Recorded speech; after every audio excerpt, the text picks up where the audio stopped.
Una de las cosas que quiero mencionar esta mañana y quiero que si están tomando nota lo consideren y lo consideren muy, muy seriamente, es que muchos de ustedes saben esto, pero la primera maldición que aparece en la Biblia es en el libro de Génesis. Y no es tanto, y digo palabra maldición y suena bastante fuerte y severa, sobre todo viniendo de Dios, ¿verdad?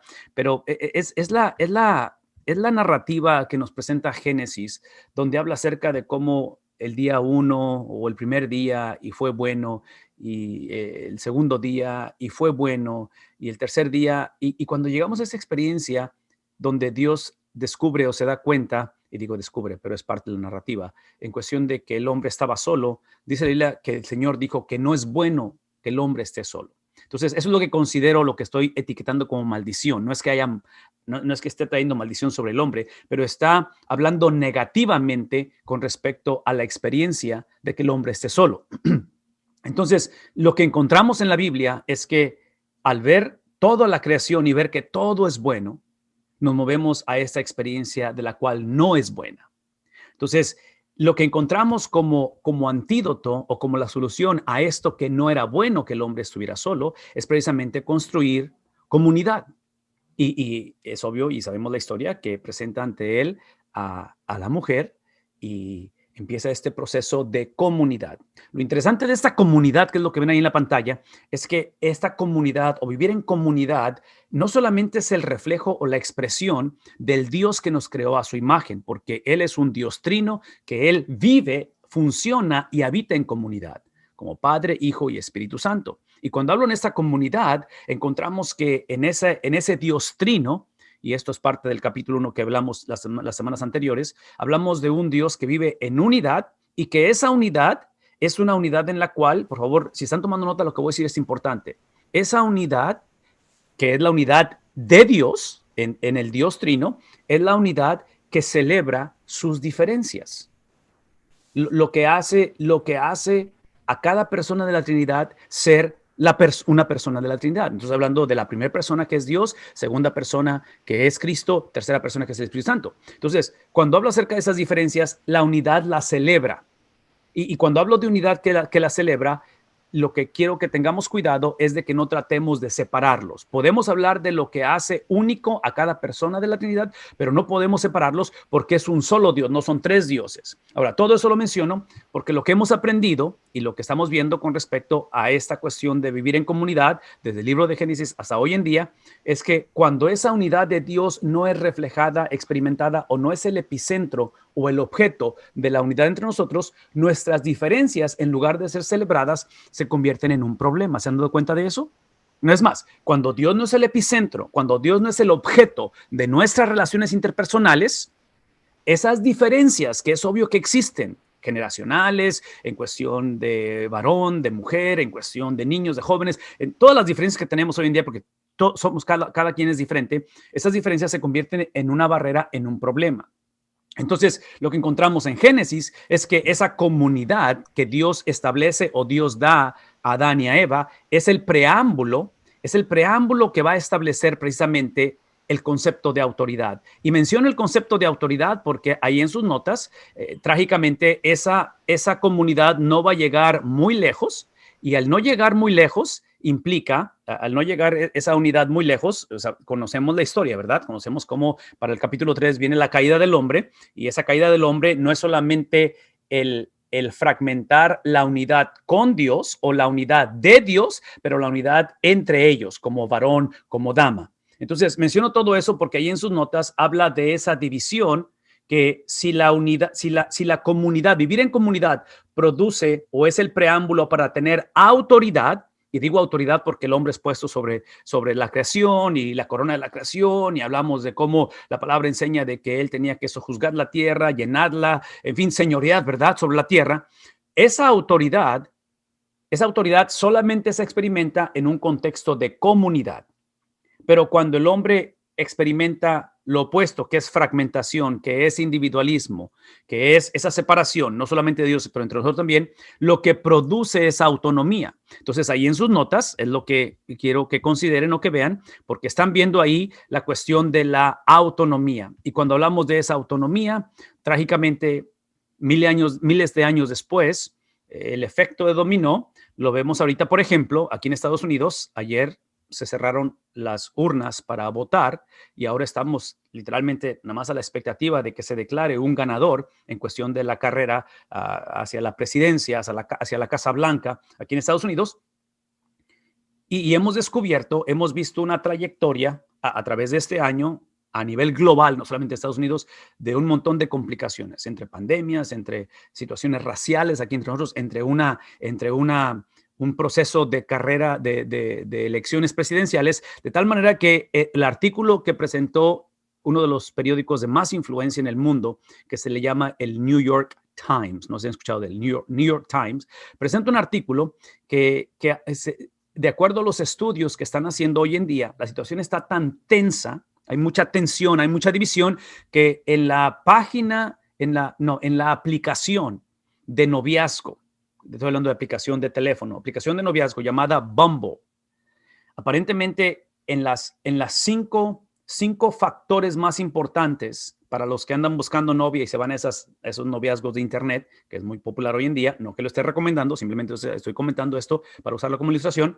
Este artículo habla de que entre las 50 factores que determinan si vas a conectar, si es de importancia para conectar con alguien o buscar a alguien o tener compatibilidad, en el número 9, la situación está tan tensa en Estados Unidos que el número 9 es la cuestión del partido político. Entonces, ahí es donde empieza el reto, porque observen el efecto que estamos teniendo, y menciono esto porque, otra vez, y yo no sé si esto está haciendo justicia para los países alrededor de Latinoamérica o de otras partes del mundo, pero yo estoy convencido que la cuestión política o las idiosincrasias, por donde quiera, está igual la situación. Son diferentes aspectos o ámbitos, pero es la misma situación por todos lados. Entonces, todo eso creemos, y ahí otra vez en sus notas, ustedes lo están viendo, creemos que el antídoto a esto, creemos que la solución a esto, creemos que cómo lidiar con una cultura fragmentada, cómo lidiar con la realidad de, otra vez, a nivel político, a nivel de idiosincrasia, a nivel de color de piel, a nivel de, en fin, puedes ver de muchas maneras la fragmentación de la iglesia, la fragmentación del hogar, la fragmentación en relaciones interpersonales. Creemos que la respuesta a ello, ahí en sus notas, es la habilidad de confiar en la confiabilidad de Dios. Si están tomando nota, esto es importante. El antídoto a la fragmentación no es que nos unamos, no es que nos reconciliemos. Yo argumentaría que ni siquiera es un trabajo del gobierno el reconciliar esto, porque es una de las preguntas que se les hace a los candidatos a la presidencia o a los que están corriendo para presidentes, de que cómo le van a hacer para lidiar con todo lo que está pasando. Y voy una vez más, creemos que la unidad de la cual Efesios nos ha hablado y nos va a hablar esta mañana es literalmente el producto de algo o de alguien que no es nosotros, que quien no es nosotros. Es una experiencia de un agente foráneo. Entonces, lo que entendemos aquí es precisamente, creemos que el antídoto a lo que estamos describiendo es precisamente la habilidad de confiar en la confiabilidad de Dios. Ahora, menciono eso de la confiabilidad de Dios y no sé si se entienda o me explique bien con lo que estoy diciendo, pero cuando hablo de la confiabilidad de Dios, si regresamos a Génesis, la razón que se va a fragmentar la relación del hombre con Dios, su unidad que tenían, porque la Biblia dice que caminaban, que conversaba con Dios en la frescura del día, es lo que dice la palabra de Dios, antes del pecado. Lo que causa eso es precisamente la habilidad que tuvo Satanás, la serpiente, de cuestionar lo que Dios había dicho. Entonces, cuando el hombre cuestiona la confiabilidad de Dios, es donde empezamos con problemas. Eventualmente hacemos como el pueblo de Dios para poder nosotros regresar a lo básico, regresar a lo que causó, regresar al antídoto de lo que causó otra vez en el principio esta fragmentación. Porque voy a decir una vez más, la razón de la fragmentación con Dios y entre nosotros no son las diferencias. Dios nos creó diferentes a propósito. Y ya lo expliqué, que tener la unidad de Dios como el objeto, tener a Dios como la razón de, el epicentro de nuestras relaciones, es lo que produce precisamente el celebrar nuestras diferencias. Y a donde voy es esto, porque sin tener a Dios como el epicentro, sin tener la unidad de Dios, Padre, Hijo, Espíritu Santo como el epicentro, lo que sucede no solamente es que las diferencias causan problema, pero eventualmente las idolatramos. Y las idolatramos asumiendo o demandando que las demás personas piensen como yo. La pregunta es esta: ¿cómo le hacemos para poder nosotros llevar a cabo, cómo le hacemos para poder nosotros regresar a no tanto llevarnos bien, no tanto a ser unidos, pero vean lo que estoy diciendo, regresar a volver a confiar en la confiabilidad de Dios? El problema no era que Adán era varón, que Eva era dama. El problema no fueron sus diferencias. El problema no fue la cuestión de que Caín y Abel. Todo eso fue el producto o el efecto de dominó. El problema inició cuando la serpiente se aparece y dice: ¿acaso ha dicho Dios? El problema fue el que escogieron no confiar en la confiabilidad de Dios. Entonces, ahí en sus notas hemos puesto que creemos que el antídoto o la manera en que regresamos a volver a confiar en la confiabilidad de Dios es precisamente el recordar que hace 500 años, y ahora me estoy moviendo un poquito, me fui a la creación, ahora 500 años, este sábado pasado celebramos la Reforma. Y en la Reforma lo que sucedió, o parte del problema que había, era precisamente que había una confusión entre lo que era la salvación o el evangelio, llamamos indicativo, y lo que produce la salvación o lo que produce el evangelio, que es el imperativo. El indicativo es el evangelio, que es básicamente las palabras de Cristo que él dijo de sí mismo y la obra de Cristo por 33 años. Eso es el evangelio. Y eso lo que produce es un estilo de vida, que es el imperativo, son los mandatos, es la obediencia. Entonces, hace 500 años había una confusión muy grande porque la iglesia hace 500 años lo que hizo trágicamente, y todo esto que estoy explicando, creo o estoy presentándolo como el antídoto o como la solución a la falta de habilidad que tenemos de confiar en que la palabra de Dios es confiable, porque esa es la respuesta, es lo que Dios ha dicho, ¿verdad? Entonces, lo que encontramos en la Reforma, básicamente, encontramos que la iglesia, convenencieramente o manipulado, de una manera manipuladora, o no alcanzo a ver en sí la razón, pero el punto es esto, que la iglesia afirmaba que la salvación era por fe, porque la iglesia siempre ha afirmado que la salvación es por fe, pero es fe más el imperativo. Fe, o sea, es a través de la fe que somos justificados, pero es una fe que tiene que ser llevada en una experiencia de obediencia. De tal manera que si por alguna razón, cuando desobedecíamos, cuando el imperativo no estaba viéndose de acuerdo y fallábamos, entraban las indulgencias, inclusive entraba el purgatorio si la persona moría no siendo fiel a la fe que profesaba. Todo eso los reformadores lo presentan y dicen: ok, un momento, no es fe nada más. Los reformadores van a decir que es fe sola, solamente la fe, no es fe más eso. Entonces, lo que estoy diciendo es esto, es que hoy en día, trágicamente, la predicación, hoy en día, 500 años después, miles de años después de la creación, creo que estamos en la misma situación, porque en cuestión de la predicación, que es lo que tienen ahí enfrente de ustedes, hoy en día predicamos trágicamente sermones que su motor de arranque no es lo que Cristo dijo ni lo que Cristo hizo. Hoy los sermones de las iglesias trágicamente están basados en lo que el cristiano debe de hacer.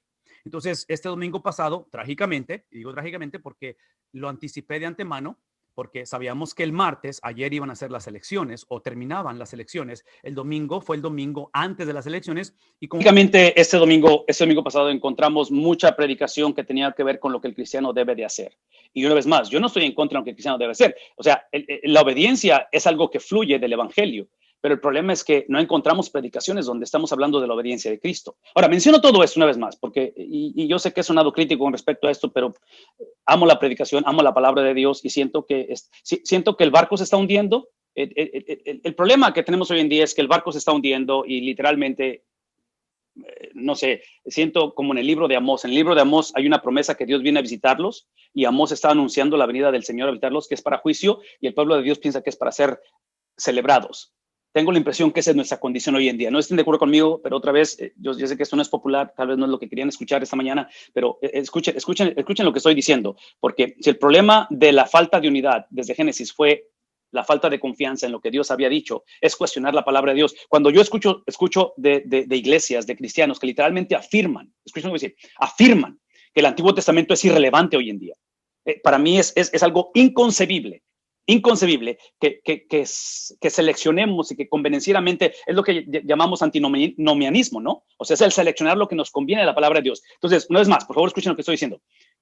El antídoto a ello, la manera en la cual vamos a retomar no tanto la unidad entre nosotros, la unidad de la iglesia, pero retomar la credibilidad de la palabra del Señor, es que necesitamos predicar todo el consejo de la palabra de Dios. Y no podemos seguir siendo la generación que su énfasis está puesto en el imperativo. O, escuchen lo que voy a decir, o que trágicamente le llamemos al imperativo indicativo, que pensemos que la obediencia de la iglesia es la salvación del hombre. Sí, la obediencia del hombre no determina si somos salvos o no somos salvos. La obediencia del hombre a la palabra de Dios es el producto de ser salvo. No nos lleva a la salvación, pero es lo que viene de la salvación. Entonces es obvio que la obediencia es no negociable. Tenemos que obedecer. Es el producto de ello. Ahora, todo eso lo menciono porque otra vez, regresemos a la cuestión de Adán y Eva. Vean en la pantalla que dice pacto incondicional, relación condicional. Sí, en la palabra del Señor encontramos que Dios estipulando, estableciendo sus parámetros, Él hace todo lo que hace a través de la creación. Él pone al hombre como la corona de creación,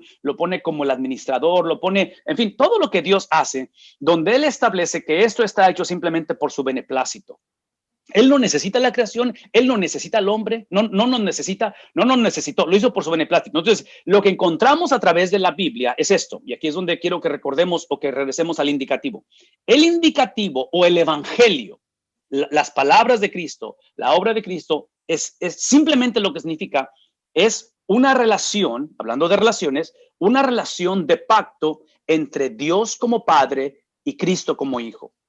Es una relación, que de esa relación emana la salvación. Y menciono esto porque cuando el énfasis está en el imperativo, en el cambio del hombre, en cómo debe de mejorar, cómo debemos de llevarnos bien, cómo debemos de dejar de ser racistas y todo eso, lo cual necesitamos hacerlo, pero escuchen eso, cuando ese es el énfasis y trágicamente lo presentamos como el evangelio, eso, lo que hacemos, vean lo que voy a decir, en lugar de ver el epicentro de la salvación, la relación de pacto entre Cristo como hijo con su Padre Celestial, lo que hacemos es que nosotros nos sustituimos por Cristo y pensamos que la relación más importante es la que yo tengo con Dios y creamos una relación como exclusiva donde empezamos a creer o a sentir que es mientras yo ore a Dios, mientras yo lea la Biblia, es mi relación con Dios. Lo hablamos en términos de individualismo. La relación más importante del ser humano no es su relación con Dios, es la relación entre el Padre con el Hijo, porque de ahí emana,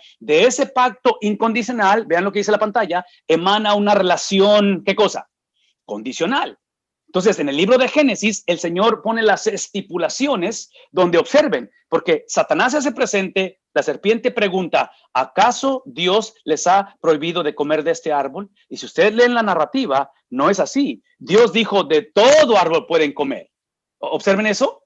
Y es obvio que pone una restricción en un árbol, pero lo que hace Satanás es que toma las palabras de Dios, las tuerce, las inflama, las incrementa, de tal manera que hoy en día, escuchen lo que voy a decir, hoy en día, trágicamente, cuando la iglesia sigue predicando el evangelio como la obediencia, como las cosas que dejo de hacer, las cosas que hago, en lugar de hablar de la obediencia de Cristo, de lo que Cristo hizo y lo que Cristo no hizo, es el evangelio. Cuando hacemos esa confusión, se ha traducido en una generación de cristianos que practicamos el antinomianismo.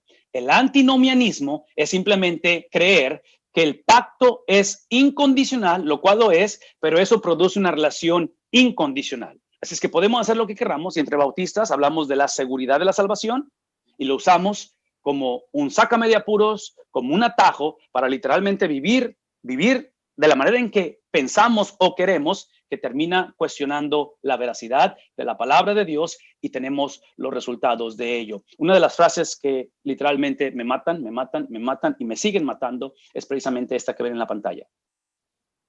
Que Dios ama a todos incondicionalmente.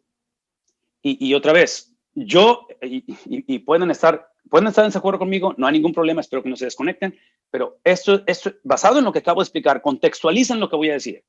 Yo lo que creo es que Dios ama incondicionalmente a su Hijo Jesucristo. Eso es lo que yo creo. Que para ser amado por Dios, tengo que ser amado a través de ¿quién? Y esta es la razón, Quiero que escuchen de mí lo severo que es el confiar en la confiabilidad de Dios. Y cuando hablo de confiabilidad de Dios, estoy hablando de su palabra, de lo que Dios ha dicho, porque ese fue el problema, ¿verdad? Fue el problema en Génesis y fue el reto para Cristo al ser llevado al desierto antes de empezar su ministerio terrenal. ¿Recuerdan? Después de que sale del agua y dice la voz audible del cielo, este es mi hijo, ¿qué cosa? Amado, en el cual tengo complacencia. Es llevado por el Espíritu al desierto, 40 días han de pasar, al final se aparece una vez más el tentador y literalmente le hace la misma pregunta. Sí, y la misma pregunta en cuestión de si eres tú lo que dijo el Padre hace 40 días cuando saliste del agua, si eres tú el Hijo amado, y empiezan las tentaciones. Entonces, lo que está haciendo Satanás una vez más, está llevando, en Génesis fue el primer Adán, en los evangelios es el segundo Adán, está llevándolos al mismo punto en el cual está hablando de cuestionar, ¿qué cosa? No la habilidad de creer. Por favor, véanme tantito, y voy a quitar la pantalla porque eso es muy importante. Satanás no está cuestionando la habilidad de Adán, del primero al segundo, de creer. El reto no es creer, porque hoy en día me estás viendo, estás escuchando ese mensaje y argumentaría que todos tenemos fe. Hoy en día todos profesamos una fe. Ese es el punto. El punto es el objeto de la fe. Entonces, lo que está cuestionando Satanás es la credibilidad de quién. No de Adán, la credibilidad de quién, del que habló. Entonces, para mí ese es el reto que tenemos hoy en día. No, otra vez, porque yo no soy nadie para cuestionar tu fe, tu habilidad de creer. Yo sé que tu testimonio, yo sé de dónde vienes y yo sé cómo te educó tu abuelita y tu pastor previo y todo eso, pero voy a decir una vez más, tu testimonio, tus experiencias, tus anhelos, tus fracasos, tus sueños, todo lo que has vivido, eso no es, ¿qué cosa?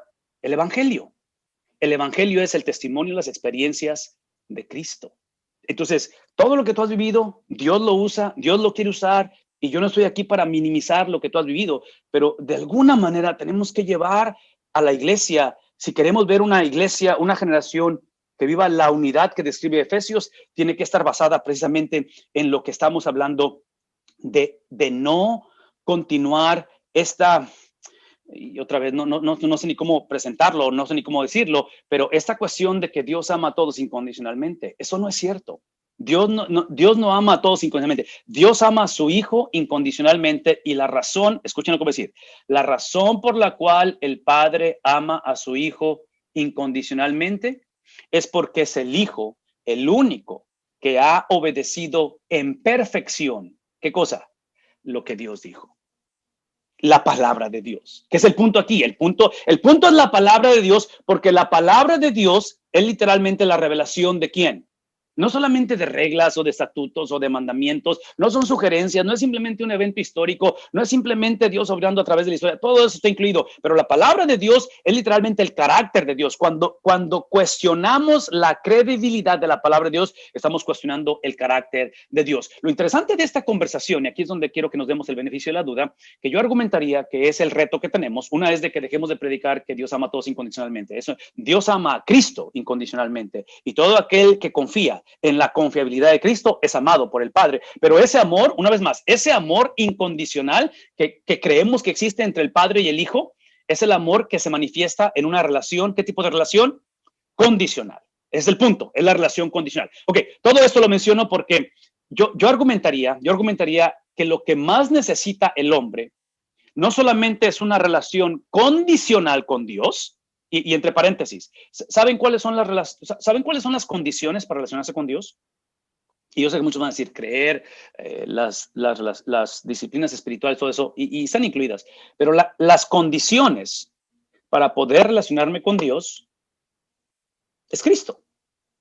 Es la vida de Cristo. O sea, Cristo ha sentado los parámetros. ¿Por qué? Porque Cristo es la expresión de ¿qué cosa? De la palabra escrita. Cristo es la palabra hecha carne. Cristo es el que habla y dice, ustedes lo han escuchado, pero yo les digo ahora, porque él habla de su supremacía. Entonces, una vez más, ¿sí? La encarnación de Cristo es algo de lo cual es para lo que somos salvos. Entonces, hablar de que Dios ama a su Hijo incondicionalmente, lo ama como producto de 33 años de obediencia perfecta a lo que el Padre dijo, obediencia, de tal manera que esa obediencia lo lleva a un madero, es puesto en la cruz injustamente. Si queremos hablar de injusticia, Cristo es la expresión de ello, injustamente. En esa experiencia es donde nosotros entregamos a Él nuestra culpabilidad, recibimos el perdón de pecados, pero eso es insuficiente. Eso no es suficiente, el ser perdonados. Hemos dicho eso anteriormente. Gente perdonada no va al cielo. porque ahora es necesario que la perfección de 33 años de obediencia a lo que el Padre dijo es lo que le acredita a Cristo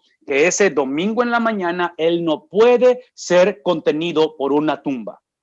¿Por qué? Porque como Él obedeció, Él vivió una vida perfecta y su muerte fue expiatoria de sustitución. Esa obediencia de perfección es la que le permite a Él y le garantiza o le da la habilidad de resucitar. Véame tantito, esto es importante. Cuando Él resucita de entre los muertos, así como nosotros le transferimos a Él nuestro pecado y el que no conoció pecado por nosotros se hizo pecado, ese domingo Él nos transfirió, ¿qué cosa? ¿Qué nos transfirió? Nos transfirió 33 años de obediencia perfecta. ¿A quién? A la palabra. Y esta es la razón. Por favor, escuchen lo que voy a decir. Porque acabo de decir que Dios no ama incondicionalmente. El ser un seguidor de Jesús es entender que legalmente, no estoy diciendo que lo sintamos o no estoy diciendo que lo estamos haciendo, pero en cuestión legal, la perfección de Cristo, su totalidad en obediencia, ha sido transferida a nosotros. Entonces, nosotros como hijos de Dios, nosotros como hijos de Dios, como seguidores de Jesús, estamos en una posición legal mejor que la que tuvo Adán antes de pecar. No es más, legalmente estamos posicionados ante el Padre por los 33 años de perfección de Cristo, transferidos, dados, acreditados a nosotros. No sé si eso sea relevante o esté conectando esta mañana con cada uno de nosotros, porque estamos hablando de la fragmentación que hay en nuestra sociedad y todo esto lo menciono porque la obediencia de Cristo, la perfección de Cristo en su obra expiatoria o en su obediencia, al final de la historia lo que está describiendo ahí en sus notas es la soberanía de Dios. Y nada le conviene más al hombre que un Dios soberano. ¿Por qué? Porque ya nos hemos dado cuenta desde Génesis que la soberanía de Dios siempre es misionera. ¿No? ¿Sí? O sea, Dios en su poder, el apóstol Pablo en Filipenses capítulo 2 habla acerca de esto, como él, estando en condición, en la misma esencia que Dios, no lo escatimó, no lo consideró como algo a que aferrarse, pero se despoja de tal manera que usa toda su autoridad cósmica, toda su soberanía, la usa y la usa ¿para qué? Para literalmente tomar nuestro lugar, para obedecer, para llevar a cabo la obediencia que Adán desde el principio no pudo hacer. La obediencia que decidió no seguir. Entonces, encontramos esa soberanía de Dios misionera. Por eso es que cuando hablamos de soberanía, yo estoy convencido, y otra vez, Pastor Hilario, a lo mejor esto tenemos que hacerlo un curso más adelante. Hoy en día mucha gente, entre evangélicos bautistas, trágicamente, y gente en general, confundimos soberanía de Dios con lo que vendría siendo, y hablo de soberanía como hablar de predestinación, con lo que vendría siendo, ¿qué es la palabra que estoy buscando? Es la predestinación con la providencia de Dios. Yo creo que hay confusión entre lo que es providencia y lo que es predestinación o soberanía. Y todo esto lo menciono porque, otra vez, a veces siento que batallamos en cuestión de la soberanía de Dios porque no creemos que Dios está o que es un Dios misionero. ¿Cómo lo sé? Vean lo que voy a decir. Y lo puse ahí abajo, ¿quién persigue a quién? Porque en el capítulo 3 de Génesis, cuando se fragmenta la relación con Dios, la relación entre el hombre con hombre, cuando eso sucede, ¿saben qué produce? ¿Saben qué es lo que sigue de ahí? No es palabras. Vean esto, porque quiero que conectemos esto. Ya invertí bastante tiempo hablando de la predicación hoy en día, ¿verdad? De cómo hoy en día la predicación trágicamente está basada. La predicación presenta el imperativo como si fuera el indicativo. Presentamos santidad como si fuera justificación.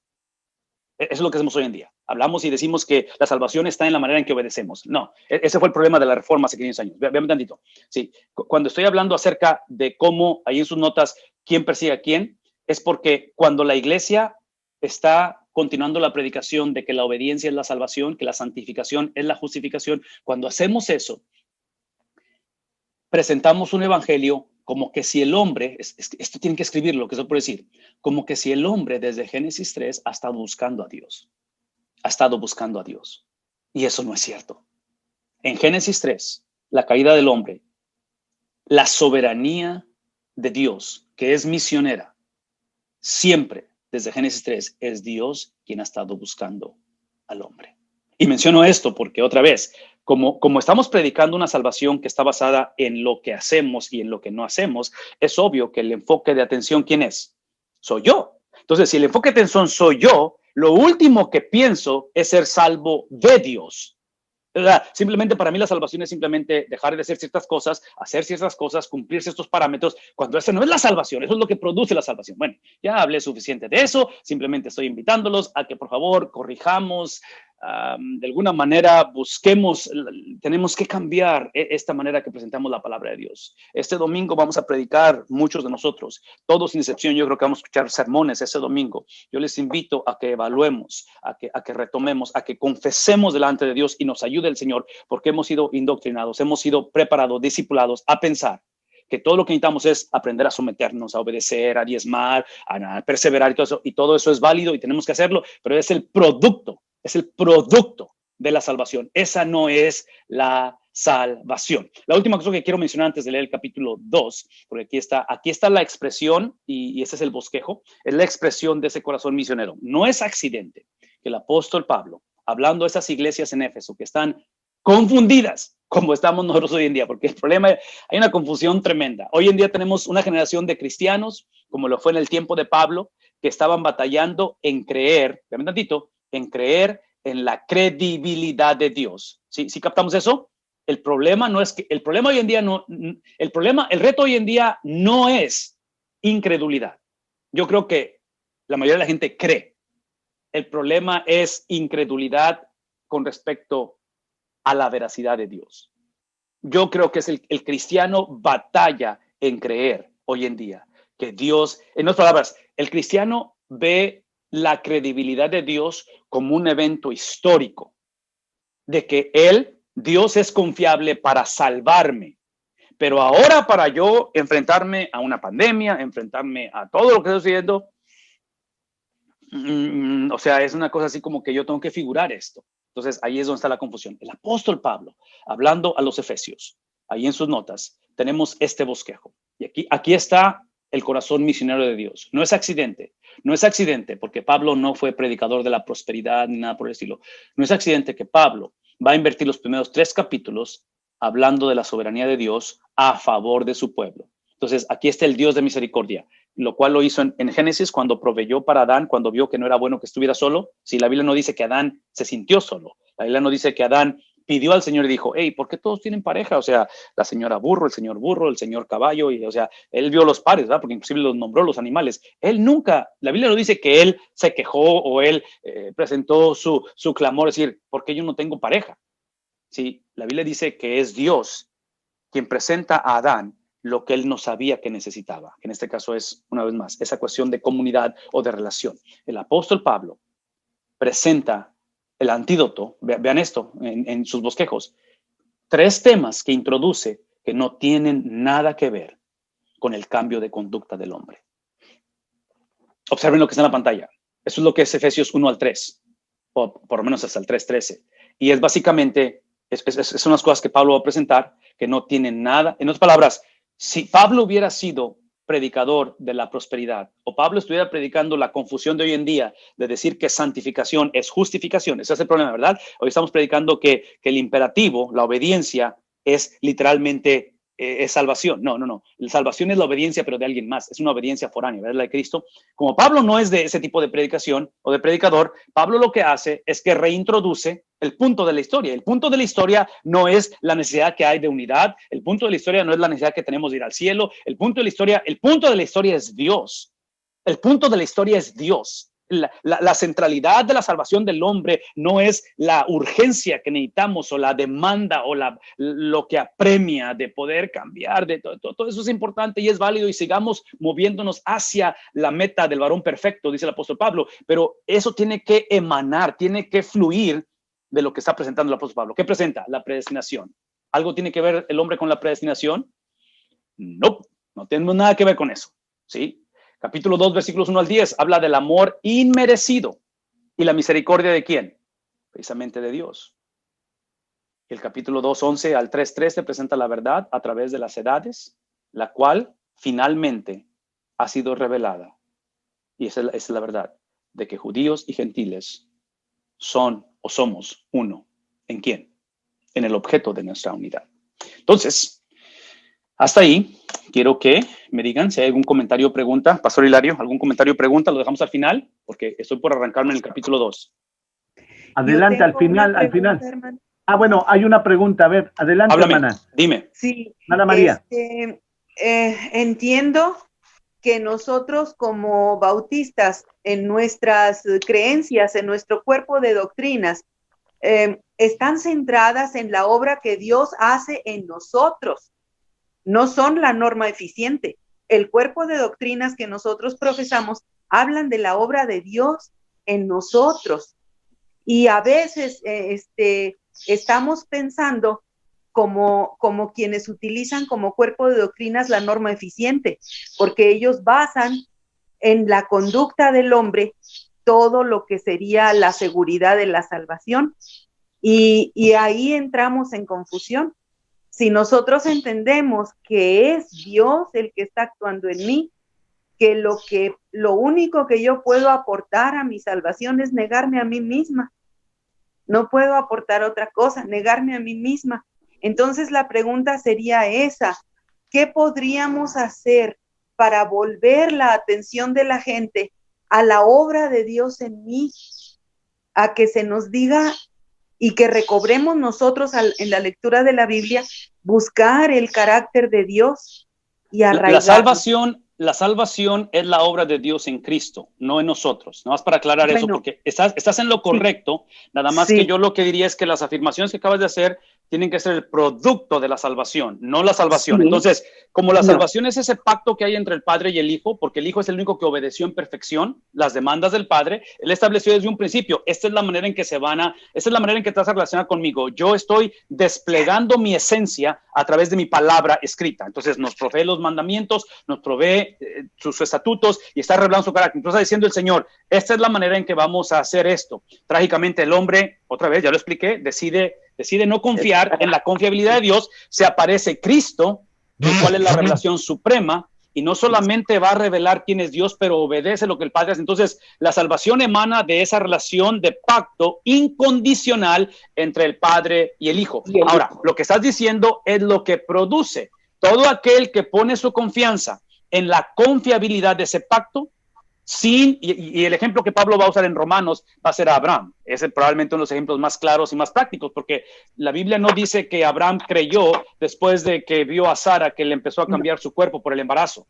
Son 25 años del momento en que Abraham va a creerle a Dios a cuando nace Isaac, el hijo de la promesa, 25 años. Y algo que caracteriza los 25 años de ese momento de llegar a cuando le es contado por justicia, a cuando nace el hijo de la promesa, precisamente le caracteriza infidelidad a Abraham. ¿Qué estoy diciendo? Que la promesa de Dios, la confiabilidad de Dios no está basada en nuestra habilidad de mantenernos fieles. No. Y está basada en la habilidad que Cristo tuvo de mantenerse fiel. Entonces, fe es simplemente tener la habilidad, esto es fe. Fe es tener la habilidad de confiar que Cristo es fiel. ¿Por qué? Porque no es más, porque hace 500 años en la Reforma, la iglesia estaba diciendo fe es la habilidad de que tú te mantengas fiel. Y entonces los reformadores dicen, no, porque entonces estás hablando de una justicia propia, y de acuerdo a Romanos, la justicia es foránea, es de alguien más. Y la pregunta es, ¿quién es ese alguien más? Exactamente, es el mismo Dios que demanda justicia y provee, ¿qué cosa? Un justificador. Entonces, estoy completamente de acuerdo contigo, hermana, en el sentido de que es lo que produce. Ahora, nada más un comentario rapidito para irme al capítulo 2. Esa es la otra cosa que añadiría, o para reafirmar lo que acabas de decir. La perseverancia, la obediencia, y típicamente regreso a la misma analogía, si es que solamente tengo ciertas analogías en mi cabeza y se me acaban de repente, es que las repito otra vez, pero tengo 30 años de vivir en Estados Unidos, llegué de 17 años. En mis 30 años que tengo de vivir en Estados Unidos, una de las evidencias de estar aquí es que hablo inglés, o por lo menos trato de hablar inglés. Esa es evidencia, pero resultado es el español. Porque soy mexicano, crecí, ya llegué como adulto a Estados Unidos, entonces mi idioma natal es el español, es lo que me sale naturalito. ¿Qué estoy diciendo? Inglés es evidencia, porque mi color de piel, mi acento, no dice que soy de aquí, es obvio, pero el español es lo que soy, es simplemente lo que fluye en mi natural. La perseverancia o la obediencia del cristiano no puede ser predicada o enseñada como evidencia de que somos salvos. Tiene que ser predicada como resultado. Entonces, cuando hablamos de perseverancia del cristiano, la perseverancia no es la evidencia de que fuimos salvos, sino es en otras palabras, el libro de Hebreos va a decir esto, y por eso el libro de Hebreos va a ser cuestionado en su canonización, porque Hebreos como Santiago casi suenan como antipaulinos en cuestión de la justificación a través de la fe en Cristo Jesús. Porque Pablo dice, hey, es la experiencia de fe exclusivamente en Cristo Jesús solamente. Cuando Hebreos lo que va a decir no está en desacuerdo con lo que Pablo afirma, pero Hebreos va a decir, la certeza de tu salvación no es como iniciaste, es como terminas. Y Hebreos va a decir, es precisamente este peregrinar que al final, este peregrinar y el terminar no es la evidencia que esto inició correctamente, que tuviste la teología correcta, que tuviste la experiencia correcta. Tu perseverancia es el resultado. Entonces, cuando a mí me pones español o inglés, sí, es obvio que lo natural que es para mí es el español, porque español no es lo que hablo, es lo que soy. Entonces, en perseverancia, el cristiano es algo que fluye de él, el simplemente perseverar. Sobre todo, vean lo que voy a decir, sobre todo perseverancia en el contexto de calamidades, porque ese es el contexto de la Biblia, ¿no es cierto? Hebreos es un libro que se ha escrito en un tiempo en el cual viene la persecución. Primera de Pedro, o sea, estas cartas, ¿qué estoy diciendo? Simplemente estoy diciendo de que está hablando a la iglesia perseguida, a la iglesia que va a hacer la persecución, y simplemente está recordándoles que lo que va a salir a flote en medio de lo difícil, en medio de lo controversial, en medio de donde la cosa se ve complicada, lo que sale a flote es lo natural, es lo que produce la esencia, la raíz, y en este caso, esa perseverancia tiene que ser el fruto de. ¿Qué estoy diciendo? Eso es lo que estoy diciendo, y eso es lo que creo que Hebreos está diciendo. El que no persevera hasta el fin, su problema no fue su falta de compromiso, su problema no fue el hecho de no poder mantenerse fiel y todo eso. El que no perseveró hasta el fin es porque nunca fue salvo. Eso es lo que va a decir Hebreos. ¿Por qué? Porque otra vez, y otra vez, aquí hay temas controversiales que no tengo el tiempo para meterme ahorita, pero todo lo que estoy hablando es de que esa perseverancia, esa obediencia es no negociable, simplemente no la podemos seguir predicando como la salvación. Tiene que ser el resultado de la salvación. Y hoy en día seguimos predicando un evangelio que está basado, y aquí está el ejemplo, claro el ejemplo, vean tanto, aquí es el ejemplo. Y otra vez, estoy por ofender a algunos pastores, estoy ofendiéndome a mí mismo porque lo he hecho yo. Vean lo que voy a decir. Esto que estoy haciendo referencia es la clásica predicación que leemos en el libro de Samuel, David y Goliat. ¿Todos conmigo? David y Goliat. Y cuando predicamos y decimos que nosotros somos David. Cuando el cristiano tiene la valentía, tiene las habilidades, tiene la perseverancia, tiene la determinación que David tiene, no hay gigante que se te pueda detener. Así es que pon tu confianza en Cristo, y eso es evangelio de la prosperidad. Si lo que acabo de decir es cierto, el gigante es obvio que es Satanás en la historia de David y Goliat. Es obvio que David es ¿quién? Es Cristo. No somos nosotros. ¿Quiénes somos nosotros en la historia? Somos el pueblo de Israel, confundidos, paniqueados, no sabemos qué hacer. Esa es nuestra historia. Eso es lo que somos tú y yo constantemente. Pero trágicamente hoy en día hablamos de que todo lo que necesitas es confianza, es valentía, es certeza, y simplemente no, agárrate del Señor y todo eso. Y yo diría que todo eso es válido siempre y cuando emane de David. En lugar de nosotros decir, no, yo soy David. Ok, ya, suficiente de eso. Espero que lo haya ilustrado, pero definitivamente estoy de acuerdo contigo. Capítulo 2, rápidamente, lo que está aquí, la vida en Cristo, en otro tiempo, ustedes, aquí está el misterio revelado, ¿ok? Aquí está el misterio, vean esto. En otro tiempo ustedes, la gracia de Dios revelándose, trayendo todo eso, el amor incondicional que hemos estado hablando, ese pacto incondicional manifestado en una relación condicional. Estaban muertos en sus transgresiones y estaban muertos en pecado. Y observen cómo usa el término o el lenguaje de una manera, ¿cómo se dice? Colectiva, es la palabra que estoy buscando. Está hablando de una manera colectiva. Perdí mi pantalla otra vez. En la cual está hablando acerca de la salvación. Si están tomando nota, observen que la salvación, observen esto, la razón para la cual somos salvos, porque observen que está hablando de ustedes. En otro tiempo, ustedes que tenían un propósito o hubo una razón por qué estaban muertos, ahora hay una razón por qué están vivos. Una vez más, observen esto. Ustedes que estaban muertos, ¿sí? En otras palabras, el nacer o el estar muerto espiritualmente no es causa del destino, de la suerte, de simplemente porque el horóscopo. No, no, no. La rebelión del hombre desde un principio, la falta de confiabilidad en la confiabilidad de Dios fue intencional y a propósito. Eso mismo se aplica en la salvación. La salvación de nosotros tiene un propósito. ¿Cuál es? Ese propósito es una vida de servicio, una vida de similitud a Cristo, que lleva a una vida de responsabilidad personal manifestada en responsabilidad corporal. Por lo tanto, esta cuestión de ustedes estaban muertos en sus transgresiones y estaban muertos en sus pecados. Y una vez más, aquí es donde hemos hablado anteriormente de los 3 tipos de muertes: la muerte espiritual, la muerte física, que la mayoría, o si no es que todos vamos a experimentarla, y la que no queremos experimentar, o la que nos ha prometido el Señor que no experimentaremos como sus hijos, es la muerte segunda. Entonces, todos nacemos por la transferencia legal de Adán a nosotros, nacemos espiritualmente muertos. Y entre paréntesis, cuando hablamos de muerte espiritual, que nacemos todos muertos espiritualmente, no es por lo que hizo Adán, pero la razón es a quién se lo hizo o contra quién lo hizo, que es Dios. Entonces, la magnitud de su santidad demanda la consecuencia, el efecto de dominó, que toda la humanidad es afectada por ello, en los cuales andaban conforme a los poderes de este mundo, hablando de lo que produce, ¿verdad? El resultado de estar muertos espiritualmente. Entonces, el principio aquí, están tomando nota, en el versículo 2, es que el pecado en la vida del hombre sin Cristo.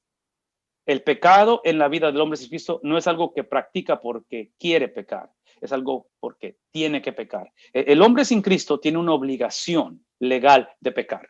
Entonces, por eso, cuando hablamos acerca de nuestras culturas, de nuestros gobiernos, de nuestras naciones, cómo estamos a pasos agigantados moviéndonos hacia un secularismo e inclusive un post-secularismo, no debe de sorprendernos. La sorpresa o el reto, y no estoy justificando, por favor, no escuchen mí que estoy justificando lo que estamos haciendo, todo lo que es la cultura. Yo creo que la sorpresa o el problema es porque esta carta es a las iglesias en Éfeso. Esta no es una carta que está escribiendo Pablo a los gobiernos en Éfeso o al mundo del entretenimiento en Éfeso. Sí, o sea, está hablando a los cristianos, que es el punto de que cuando hablamos del pecado y vivir una vida en hábito de pecado, el problema es cuando la iglesia vive de esa manera. ¿Qué estoy diciendo? Que el Hijo de Dios, los hijos de Dios, nosotros pecamos, pero pecamos porque queremos, no porque tenemos. La persona sin Cristo tiene una obligación, nosotros lo hacemos porque queremos, ¿verdad? Porque esa es parte de nuestra naturaleza y no lo hacemos accidentalmente. No es que se nos chispotea, como dijera Chespirito, es intencional. Es con alevosía y desventaja. Por eso es que, regreso una vez más, dejemos de predicar acerca de cómo necesitamos cambiar nuestro pecado. Tenemos que hablar acerca del que por nosotros se hizo pecado. ¿Vemos la diferencia?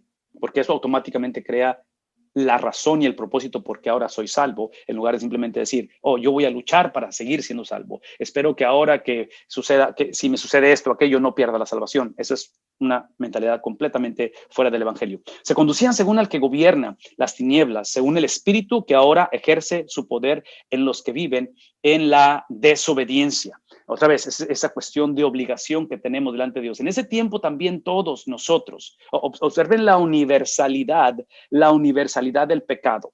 Sí, porque otra vez, acuérdense que parte del problema que hay en estas iglesias de Éfeso es que entre ellos, y otra vez, no sé si eso conecta con todo lo que hemos estado hablando, pero mientras sigamos presentando la santificación como la justificación, mientras sigamos creyendo que el imperativo, la obediencia, es el indicativo, la obediencia de Cristo, mientras confundamos eso, vamos a seguir etiquetándonos unos a otros. Vamos a seguir pensando que como yo no soy como ellos, por eso es que soy salvo. Como yo ya hice esto, ya logré esto y ya duré tantos años en el ministerio, por eso soy mejor que ellos. Sí, el apóstol Pablo está hablando en un contexto donde hay mucha división. Las divisiones que hay generacionales, en cuestión de piel, gentiles, judíos, y observen cómo él va a nivelar la conversación y simplemente dice, hey, en ese tiempo también, ¿quién? ¿Gentiles? No. Judíos y gentiles, todos nosotros vivíamos como ellos, impulsados por nuestros deseos pecaminosos, siguiendo nuestra propia voluntad y nuestros propósitos. Entonces, una vez más, estamos hablando simplemente de la disposición, de entender que el pecado, y esto es lo que los padres de la iglesia han afirmado, de que nuestros pecados no nos hacen pecadores, pero es porque somos pecadores, es que pecamos, ¿verdad? Una vez más, nuestros pecados, nuestra conducta no nos hace pecadores, pero es porque eso es lo que somos, es por eso que pecamos. Entonces, aquí es donde encontramos la misericordia. Está presentando un diagnóstico el apóstol Pablo, está presentando la realidad, lo cual, para este versículo 3, yo voy a asumir que si Pablo estaba hablando a través de Facebook, a través de Twitter, en este momento, llegando aquí, ofendiendo, porque está ofendiendo a todos aquí, ¿sí? Está ofendiendo a la iglesia completamente, lo está poniendo en en una categoría de enemigos de Dios. Aquí es donde Pablo perdió muchos seguidores en los medios sociales. Yo argumentaría que si Pablo estaba hablando a través de Facebook, aquí lo vedaron probablemente a Pablo. Pero observen el evangelio. Pero Dios.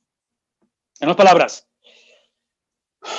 palabras, yo creo que lo que estamos haciendo hoy en día en el nombre de Dios, lo que estaba haciendo la iglesia hace 500 años en el nombre de Dios, es afirmar esto que está aquí enfrente de ustedes, versículo 3, y lo que hacemos al confundir o al llamarle santificación, le llamamos justificación y viceversa. Al confundir todo eso, lo que estamos haciendo es que presentamos esta condición deplorable, trágica, vemos la comunidad, la sociedad, vemos la situación caótica y predicamos esto. Pero el cristiano, pero la iglesia, pero la familia, pero es exactamente lo que acabo de decir con respecto a la historia de David y Goliat, donde nos ponemos nosotros como si fuéramos nosotros David en la historia. ¿Quién es el de la misericordia? ¿Quién es el que está revelando? ¿Quién es, otra vez, regresando a Génesis, quién es el que va en busca de quién? ¿Sí? No es el hombre buscando a Dios, es Dios buscando al hombre, pero Dios que es rico en misericordia por su gran amor por nosotros. Entonces, lo que encontramos aquí es la expresión. Lo que está narrando el apóstol Pablo es que está tratando de ayudarles a entender que la desigualdad o la falta de unidad que hay en la iglesia en Éfeso es el producto del versículo 3, 2 y 1. Por lo tanto, la solución no es, vean lo que voy a decir, la solución de la falta de unidad o de la fragmentación que vivimos hoy en día, la solución no es que veamos el número 3, el número 2, el número 1 versículos y digamos, ok, basta de esto, tenemos que cambiar, por favor, dejen de pelearse, llévense bien, a ver, ponte a leer la Biblia, ponte a orar. ¿Qué es la solución? La solución es la intervención de alguien más, fuera de nosotros.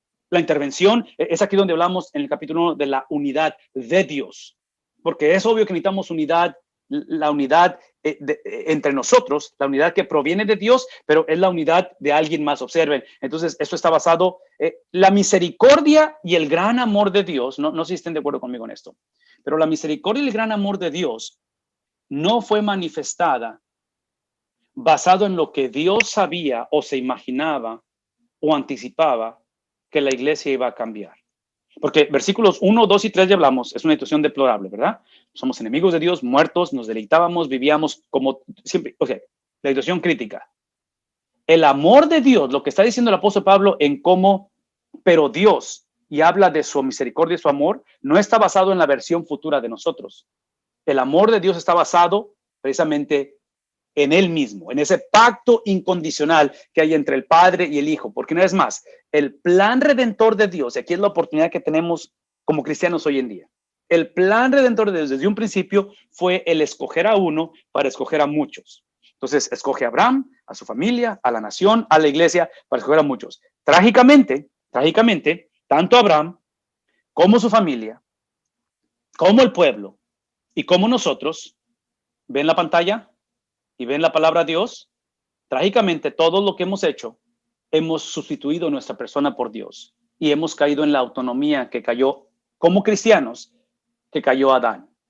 Como hijos de Dios, como pueblo de Dios, seguimos predicando esto de autonomía, de que yo puedo hacer, puedo quitar, puedo poner, que depende de mí. Entonces, una vez más, tomamos la obediencia como si fuera la obediencia propia, como si fuera la salvación, ¿sí? La salvación está en la obediencia, pero de alguien más. Entonces, cuando hablamos de esa rica misericordia, de ese gran amor, es simplemente por amor a sí mismo, por amor a su Hijo Jesucristo. Es lo que entendemos con respecto a eso. De tal manera que dice, nos dio vida, ¿con quién? Con el que hizo ese pacto, ¿verdad? Porque es en Cristo, por eso Cristo es la culminación de ello, aun cuando estábamos muertos en pecado. Yo no sé si esto es claro, yo no sé si estamos viendo esto claro, que estamos hablando de la justicia o del pacto de alguien más, ¿verdad? O sea, es un pacto incondicional entre el Padre y el Hijo, entre los dos, y aquí es donde establece esto. Por gracia, ustedes han sido, ¿qué cosa?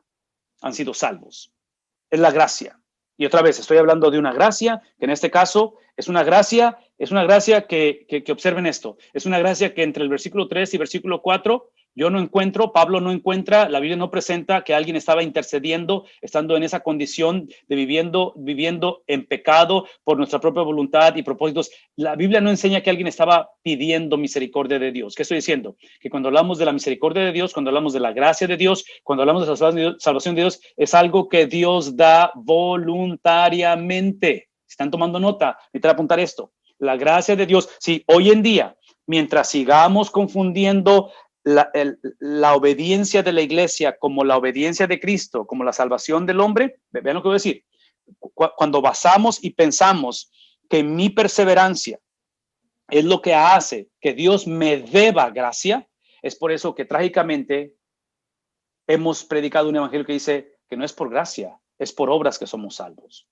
Es porque, otra vez, por las cosas que no he hecho, por las cosas que debo de hacer. Entonces, ahí es donde yo invito que entendamos a que como iglesia dejemos de ver la gracia como algo que nos sorprenda, nos acostumbremos a ella, la esperemos, la asumamos y hoy trágicamente, como nunca antes, ¿qué estamos haciendo como cristianos? La estamos demandando.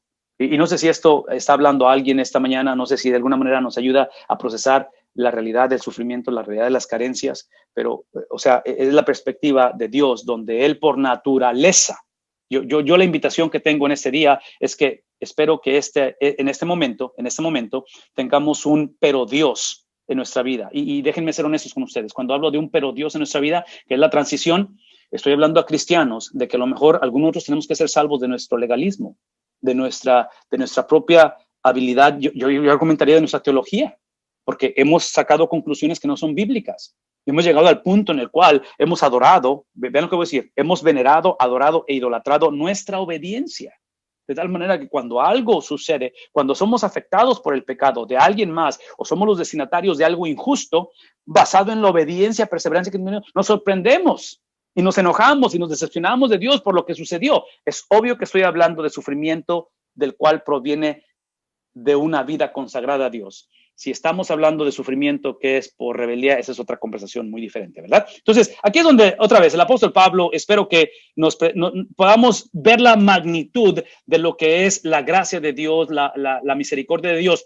Y en unión con Cristo, hablando de esa misericordia, hablando acerca de la gracia, de la salvación, lo que hace es que nos unifica, nos hace uno con Cristo. Dios nos ha resucitado y nos hizo sentar con Él en las regiones celestiales. Recuerden al principio que mencioné que Cristo, la resurrección de Cristo es el producto de su obediencia perfecta. No sé si eso quedó claro, pero si no quedó claro, necesitamos apuntar eso. La resurrección de Cristo es el producto de obediencia perfecta de ¿cuántos años? 33 años. Por eso es que enfatizo e invito a que lo graben y se lo texten unos a otros. Cristo no pudo haber nacido el jueves de ese fin de semana, así como el Congreso, nacer un jueves, morir un viernes y resucitar el domingo. Hubiera sido en vano. ¿Por qué? Porque si Cristo hace eso, Él no hubiera vivido una vida de obediencia. Él necesitaba vivir en este mundo para cumplir, para llevar a cabo el propósito de la ley, que era obedecerla. Y esa obediencia es lo que le da la habilidad de resucitar. Entonces, como hemos hablado de esa transferencia de esa obediencia, de esa justificación, que de acuerdo a los reformadores es una justicia foránea, ¿verdad? Dada a nosotros, es que es lo que nos une a Cristo.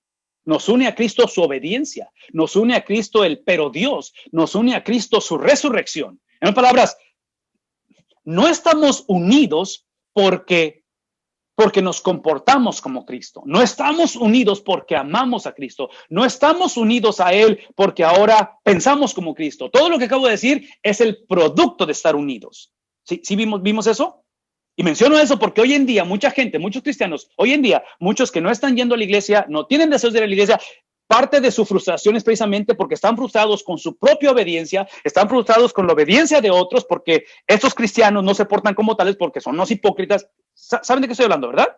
Porque predicamos un evangelio donde hablamos que la unidad con Cristo está basada en mi habilidad de yo portarme como cristiano. Y voy a decir una vez más, Es importante que vivamos como cristianos. Por eso Pablo va a usar capítulo 4, capítulo 5 y capítulo 6 para demostrar lo que eso significa, que es la obediencia de la iglesia. Pero estoy hablando de la base de esa obediencia. Y la base de esa obediencia es la unidad con Cristo que emana de la unidad que el Hijo tuvo con el Padre, porque ese es el pacto que bendice a la iglesia. Dios nos resucitó y nos hizo sentar con Él en las regiones celestiales. Por lo tanto, hablamos de esto. Hablamos de una posición, posesión y consumación, ¿verdad? ¿Sí entendemos el lenguaje? Es que en Cristo hemos sido posicionados, que es la justificación, eso es la salvación, exclusivamente es la salvación, es la posición legal de alguien más imputada, dada a nosotros, es como somos salvos, y ahora empezamos a poseerla, es la santificación o es el imperativo, que es el estilo de vida de Cristo, y eventualmente será esto llevado a una consumación. Y en unión con Cristo, una vez más, nos resucita y nos hace sentar con Él en las regiones celestiales. Es extremadamente importante hablar de esto esta mañana, porque observen que está describiendo una posición o ¿qué es la palabra que estoy hablando? Un estatus legal de autoridad, especialmente en Efesios, porque Efesios es una carta que está escrita como una advertencia del movimiento gnóstico que ya hizo estragos en las iglesias de Colosa. Ya en Colosa ya es una realidad, aquí apenas viene.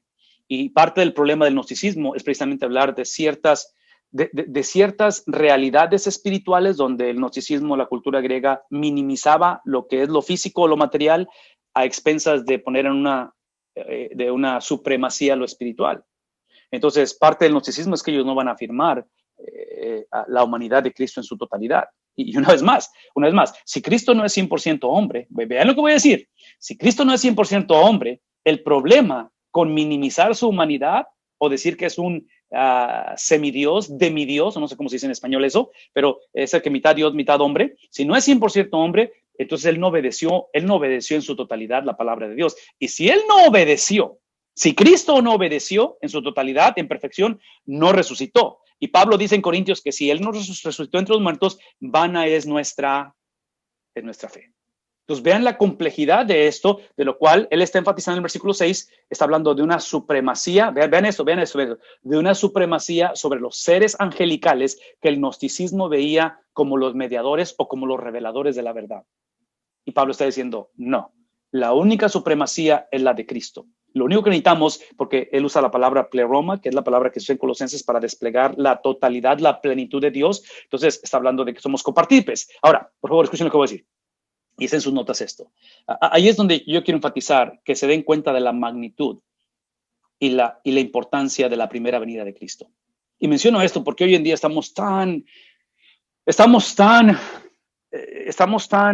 guiados por nuestra habilidad de perseverar, por no dejarnos llevar por la pandemia o por no atemorizarnos y luchamos y todo eso, de lo cual no estoy en contra de nuestro esfuerzo. Pero se dan cuenta cómo muchas de las veces estamos sobreenfatizando la segunda venida de Cristo y queremos, como pueblo de Israel en el Antiguo Testamento, queremos una certeza del futuro.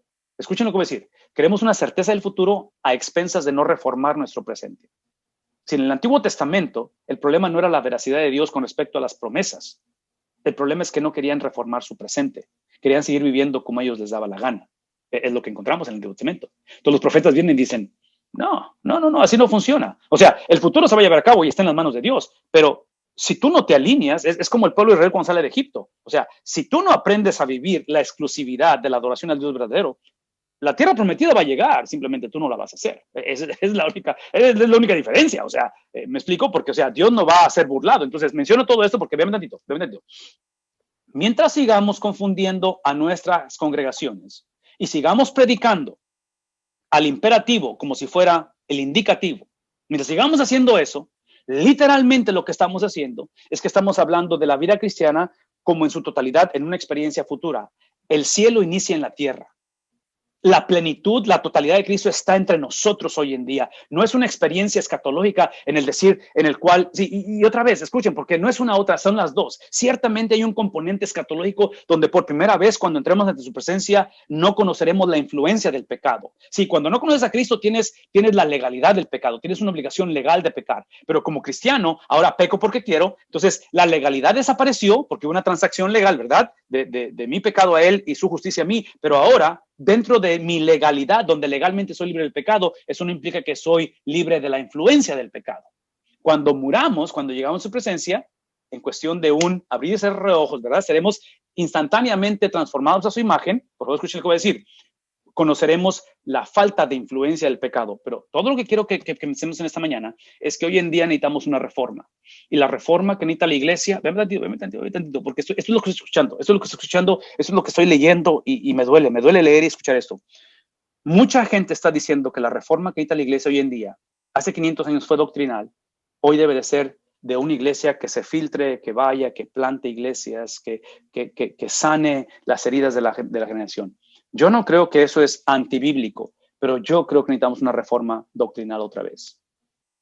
Porque yo veo mucha predicación, escucho mucha predicación enfatizando la segunda venida de Cristo, a expensas de entender que la primera venida de Cristo hizo esto que está enfrente de ustedes.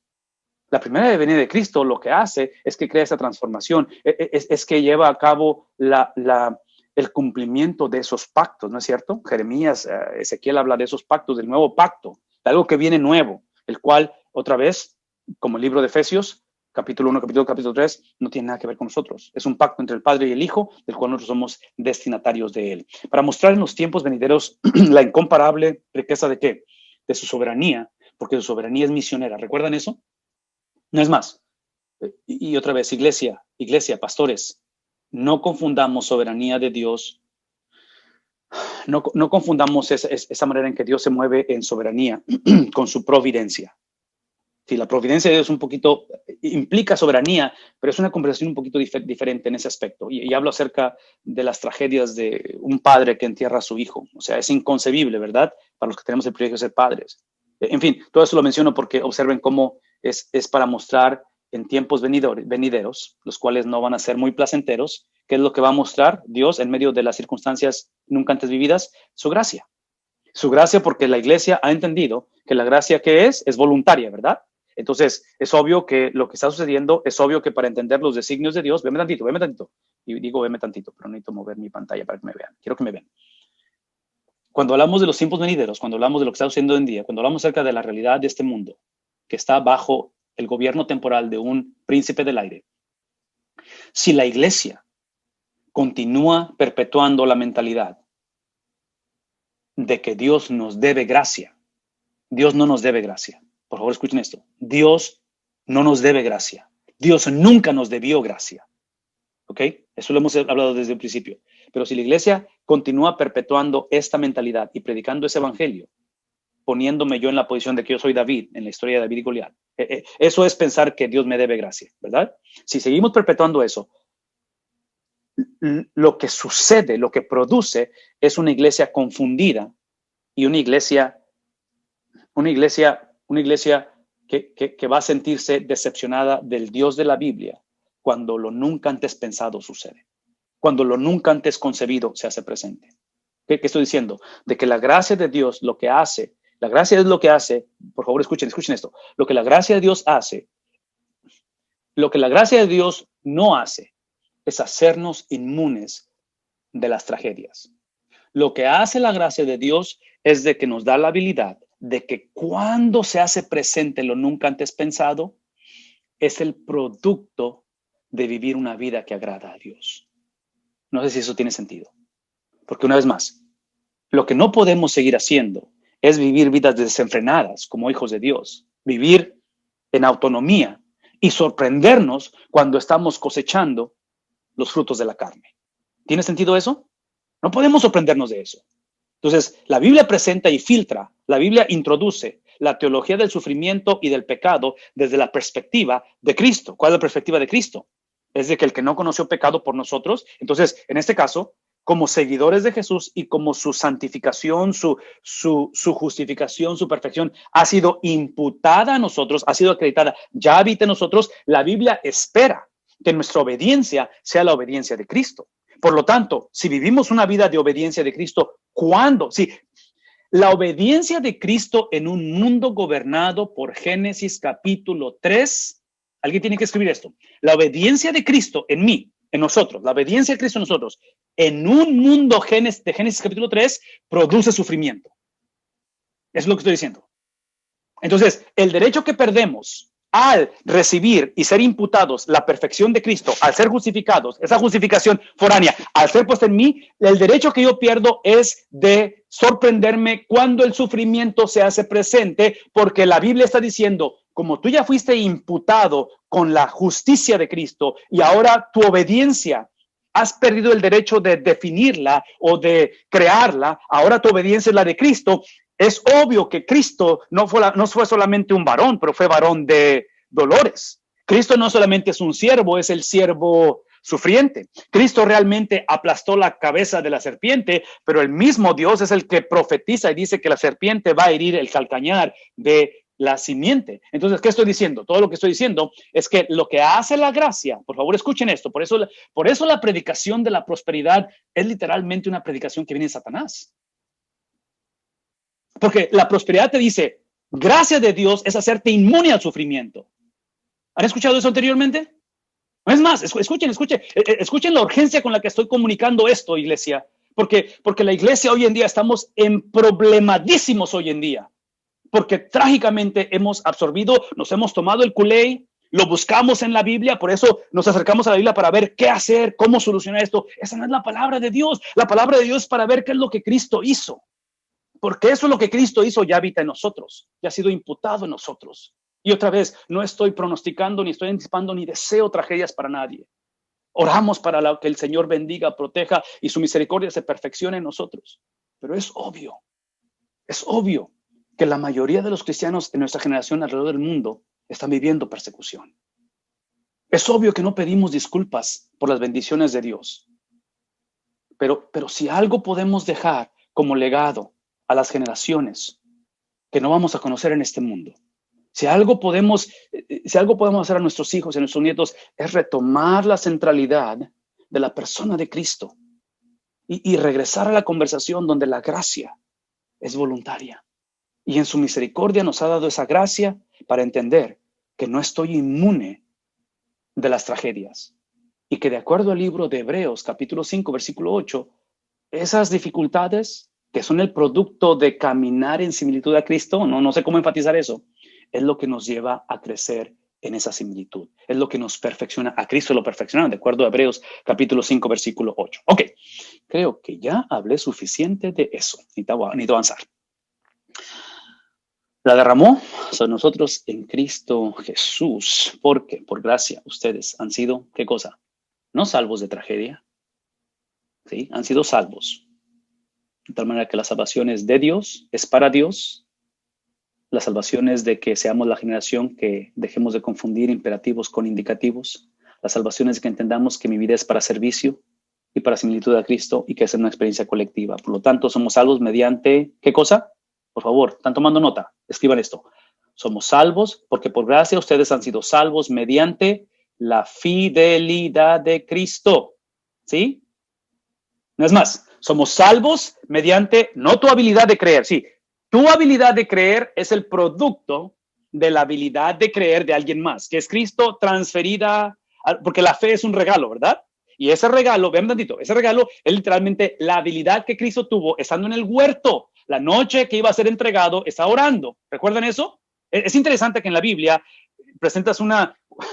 de cierta manera es cómico, bueno, a lo mejor en ese tiempo no era cómico, pero en la Biblia presentas esto, ves a los apóstoles paniqueando, Cristo bien tranquilo, ves a los apóstoles tranquilos y Cristo paniqueando, y digo paniqueando, pero en un sentido de urgencia, porque puedo pensar en el mar, los apóstoles paniqueando con la tormenta, Cristo durmiendo. En el huerto, la noche que va a ser entregado, los apóstoles, ¿qué estaban haciendo? Durmiendo, y Cristo está agonizando. ¿Qué es el punto? Que la agonía de Cristo, esa agonía y esa habilidad de Cristo de decir, no tu voluntad, pero la mía, eso es lo que salva. Y no sé si esto está ayudándonos esta mañana, porque a veces siento que la manera en que hemos predicado, eso es lo que hemos predicado. No siento, sé que es lo que hemos predicado. Por lo menos yo lo he hecho. De que la salvación radica en que tú puedas decir, no mi voluntad, sino la tuya. Y otra vez, tenemos que decirlo y somos llamados a hacerlo cuando se presenta la situación, pero acuérdense que es la habilidad de alguien más, ¿verdad? Entonces, ahí en Efesios lo que está hablando acerca de esa fe, ¿sí? Por medio mediante la fe, es la fe de Cristo, es la fidelidad de Cristo. Entonces, lo que somos llamados a ejercer es el imperativo de alguien más, no el imperativo propio, no la obediencia propia. Esto no produce de ustedes, sino que es, ¿qué cosa? Otra vez, Cristo es el regalo de Dios. Cristo es el regalo de Dios. Cristo es lo que Dios ha hecho. Por lo tanto, esto habla de que no es por el imperativo para que nadie se jacte. O sea, yo digo que sí somos salvos por obras, pero somos salvos por las obras de Cristo y somos salvos para las obras de Cristo. Por eso es que en sus notas está como el evangelio es la fidelidad de Cristo que se refleja en la fidelidad de nosotros basada en la palabra de Dios. Somos salvos para obedecer, somos salvos para la ley, somos salvos para todo el consejo de la palabra de Dios. Somos salvos, véanme tantito, somos salvos, es porque somos salvos. Somos salvos para tener la habilidad, independientemente que suceda. Escuchen lo que voy a decir. Somos salvos para tener la habilidad, independientemente que suceda con nuestra vida, en nuestro tiempo en la tierra, de tener la habilidad, no de evadir el sufrimiento, no de tener la mejor vida que queramos y todo eso. Somos salvos para tener la habilidad de confiar en la confiabilidad de Dios. Eso es para lo que somos salvos.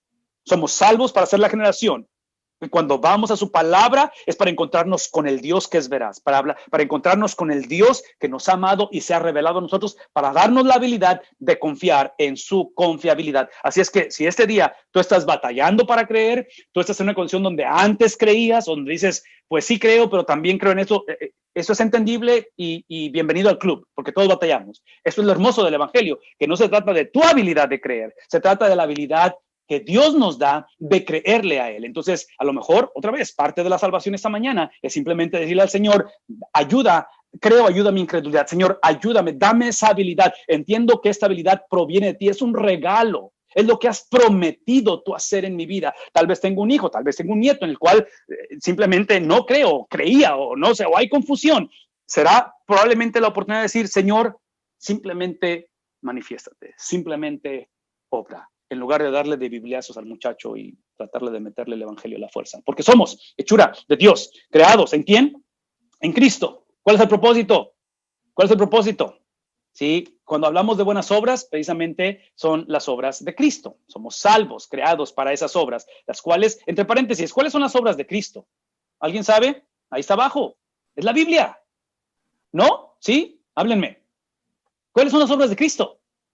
Las obras de Cristo es la palabra de Dios. Su palabra de Dios. No hay vuelta de hoja aquí, ¿verdad? Sí, claro que sí. Es la palabra. Entonces, por eso cuando yo escucho que dice, no, es que el Antiguo Testamento ya no es válido, yo digo, oh, Dios mío. Otra vez. O sea, el punto para mí es este. El punto es de que somos salvos no para mejorar nuestras obras, somos salvos para el imperativo o la conducta o las obras de alguien más, que en este caso es Cristo Jesús. Porque somos, una vez más, para esas buenas obras, las cuales Dios dispuso de antemano a fin de que las pongamos, otra vez, observen el lenguaje, de antemano, o sea, fueron establecidas, fueron predestinadas, fueron, no sé qué otra palabra usar, fueron puestas en un contexto en el cual simplemente el trabajo de uno, el ser salvo, es simplemente unirme a las obras que de antemano le estableció. Una vez más, el ser salvo es simplemente unirme al plan redentor que él estableció, y lo estableció a través de Abraham, donde le está diciendo a Abraham, bueno, desde antes de Abraham, obviamente, pero hablando de Abraham, te voy a escoger a ti para escoger una familia, y esa familia para escoger una nación, esa nación para escoger al mundo. Entonces, ese es el plan redentor de Dios, lo cual lo manifiesta Cristo Jesús. Por lo tanto, aquí es donde encontramos esa reconciliación entre judío y gentil, porque esa reconciliación fue el plan original de Dios. Esa reconciliación no era necesaria para que dejaran de pelearse. Esa reconciliación es la razón por la cual fueron reconciliados. Una vez más, fuimos reconciliados con Él para reconciliarnos unos con otros. No es más, fuimos reconciliados con Él para reconciliarnos unos. Entonces, como hijos de Dios, uno de los derechos que hemos perdido, no tenemos el derecho, es de literalmente vivir sin reconciliación mutua. El vivir como familias, como iglesias divididas, va en contra de la razón por la cual hemos sido salvos. De tal manera que termina diciendo él, por lo tanto, como conclusión, pero como es predicador, es mentira que va a concluir, porque es el capítulo 2, todavía le faltan 4 capítulos. Entonces está anunciando que va a acabar, pero no va a acabar, es como todo predicador, ¿no es cierto? Por lo tanto, esto es lo que implica. Recuerden, ustedes, porque su tendencia es que es lo opuesto a recordar. Tendencia es se olvidan. Los gentiles de nacimiento, los que son llamados incircuncisos, observen esto, por aquellos que se llamaban o sea, en palabras, está hablando acerca de la realidad. A raíz de todo lo que he dicho, ahora sí hablamos del imperativo. Hablemos de la situación de ustedes. Ustedes se han etiquetado unos a otros, la cual se hace en el cuerpo por mano humana. ¿Sí? Observen esto. O sea, se han etiquetado por la cuestión de algo que fue instituido por obra humana en cuestión de circuncisión, lo cual, observen esto, lo cual era simplemente una señal. Era una señal, esta cuestión de la circuncisión. Y de esto puedo hablar también acerca de lo que es el bautismo, de lo que es el diezmar, básicamente de lo que hacemos todo lo que hacemos como cristianos. Nuestras disciplinas espirituales,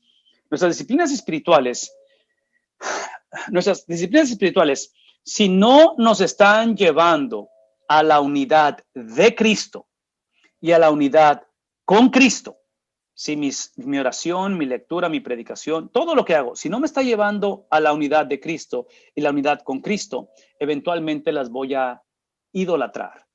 Y cuando yo idolatro, ya sea la circuncisión, ya sea el bautismo, ya sea el diezmo, ya sea la oración, escuchen, eventualmente son satanizadas.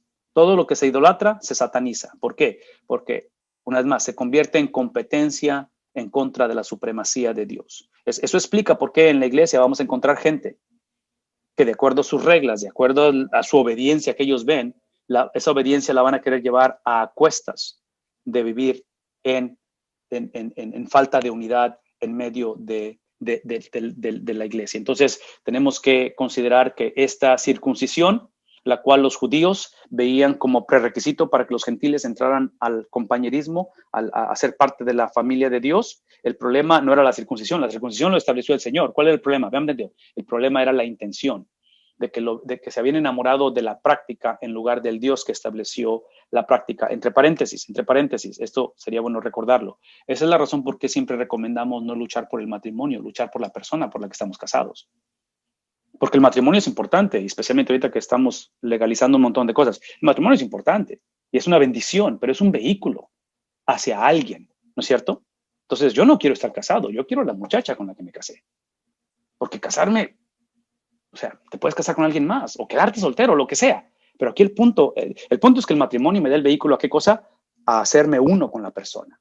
Entonces menciono todo eso porque importante que es la oración, importante que regresa a los cultos, importante que son todas las prácticas, tiene que ser la meta, no la práctica, pero a quién nos lleva, y nos lleva a una persona. Por lo tanto, dice aquí, recuerden otra vez, estaban separados de Cristo, entonces ustedes estaban separados de Cristo, excluidos de la ciudadanía de Israel y ajenos de los pactos, está hablando de los gentiles, de los pactos de la promesa, sin esperanza y sin Dios en el mundo.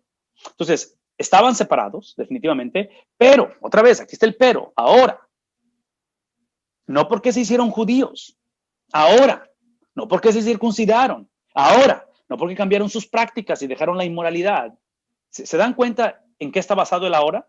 Entonces, yo espero que este día todos tengamos una hora, pero ahora, y mi oración es de que ninguno de nosotros lo tengamos basado en lo que hemos hecho. Porque observen en quién está basado, en lo que Cristo hizo, ¿verdad? Entonces, una vez más, todo sermón, todo estudio de la palabra de Dios tiene que llevarnos a este momento. O sea, al principio, en medio o al final. Tiene que haber una experiencia en la cual exaltemos la obra de Cristo, no nada más lo que la iglesia necesita hacer. A ustedes que antes estaban, ¿qué cosa?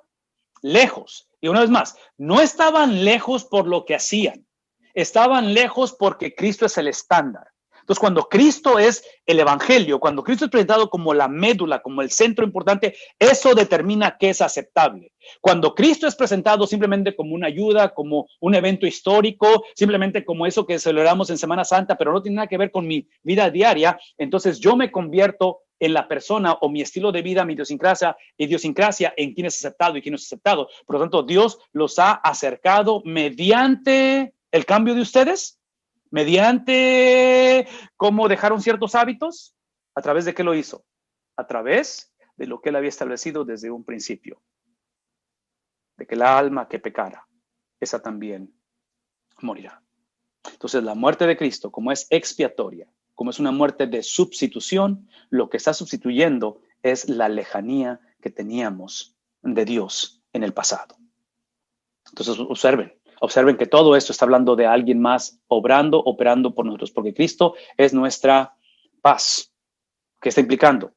Que estos dos grupos vivían en guerra dentro de la iglesia. Eso es lo triste y lo trágico. Dentro de la iglesia vivían en guerra. Cristo es nuestra paz. Entonces lo que está implicando el apóstol Pablo no es tanto de que los judíos tienen que ser gentiles y los gentiles tienen que ser judíos. O sea, aquí no es el punto de que cambies. Aquí el punto es Cristo que produce el cambio. Entonces el cambio es necesario, pero tiene que emanar ¿de quién? Del sacrificio de Cristo, de la obra de Cristo, de la unidad de Cristo, de la persona de Cristo, porque si no, si yo trato de cambiar simplemente para entrar en el grupo, para ser parte de lo que está ahí, es un cambio que está basado en mis propias fuerzas y es un cambio que simplemente va a ser manipulado. Entonces, Él es nuestra paz de los dos pueblos, ha hecho, ¿qué cosa? Uno solo. Entonces, aparentemente el cambio es el vehículo hacia la unidad. Es la unidad, otra vez, la unidad de Dios manifestada en una unidad con Dios.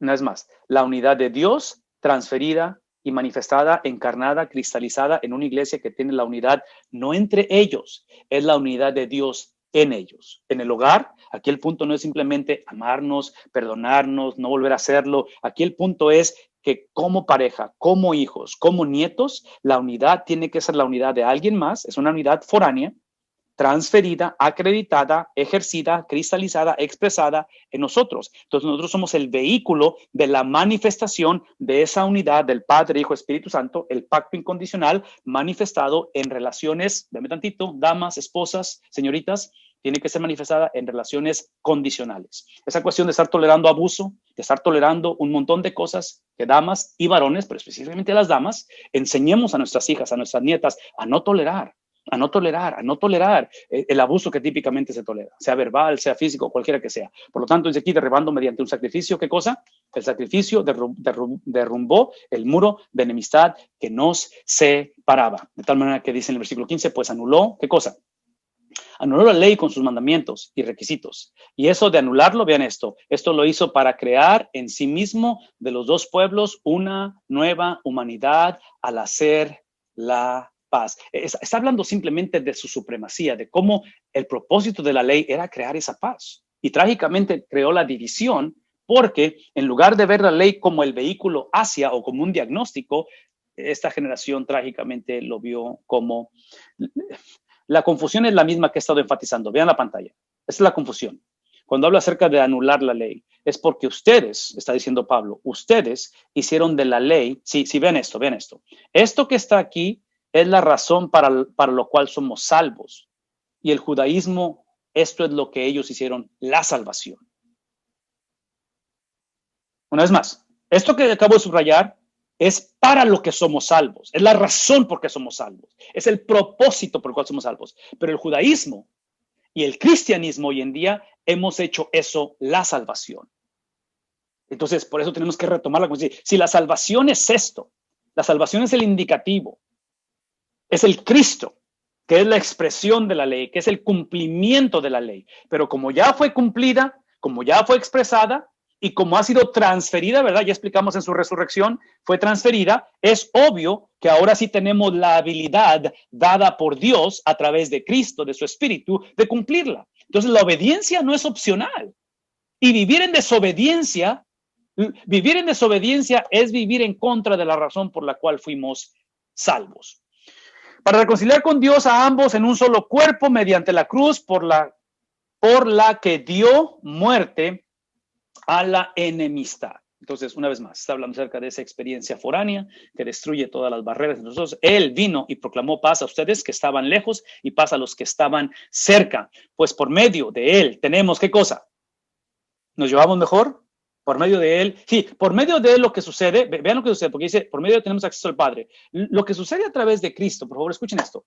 Lo que sucede a través de Cristo es que cambia nuestro sistema de valores.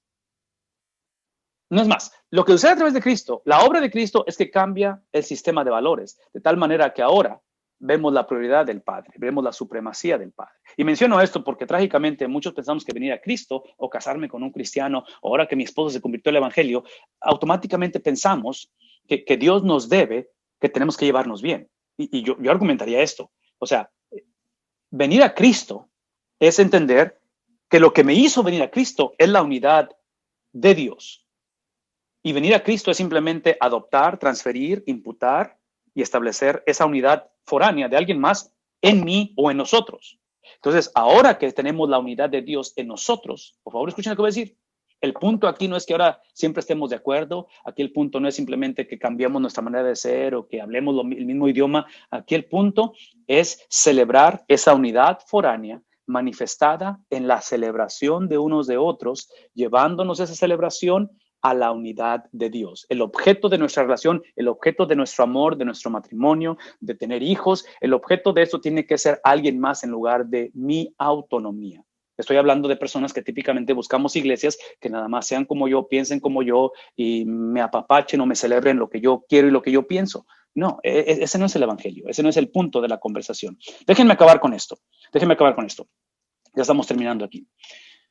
Termina diciendo, por lo tanto, ustedes ya no son extraños ni extranjeros, sino conciudadanos de los santos y miembros de la familia de Dios, edificados sobre el fundamento de los apóstoles y los profetas. Wow. ¿Cómo quisiera tener tiempo para explicar esto? Hablando de una autoridad que necesitamos tener, ¿no es cierto? Una autoridad que tenemos, porque otra vez el problema de la autonomía no es tener autoridad. Esa autoridad de apóstoles y profetas, siendo Cristo Jesús mismo, ¿qué cosa? Ok, yo necesito tiempo. Pastor Hilario, dame 2 minutos. Cuando hablo acerca de la autoridad de apóstoles y profetas, y especialmente, si tienes mi edad o eres más o menos en mi edad, eso implica que probablemente tienes hijos de los hijos, la edad de mis hijos. Y aún si tienes hijos o estás soltero otra vez, escuchen lo que voy a decir.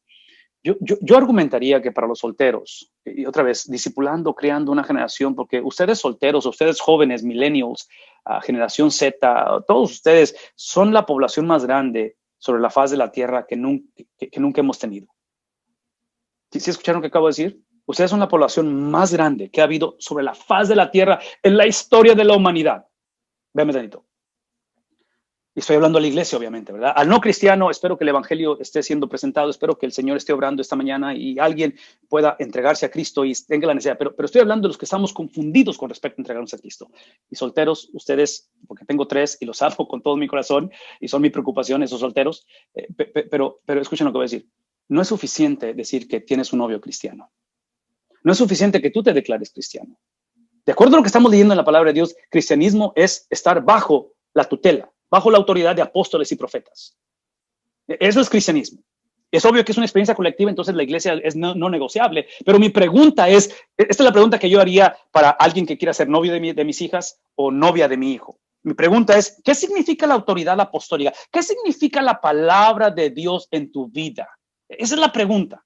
Y yo sé que es una pregunta personal, pero una teología correcta la expresa de una manera corporal, siempre. Porque no hay manera de vivir la palabra de Dios de una manera individual, siempre es corporal. Y menciono todo esto porque como nunca antes, pastores, hermanas, esposos de las hermanas, seguidores de Jesús, varones, como nunca antes necesitamos hombres y mujeres, pero especialmente varones, que modelemos esta sumisión a la autoridad apostólica.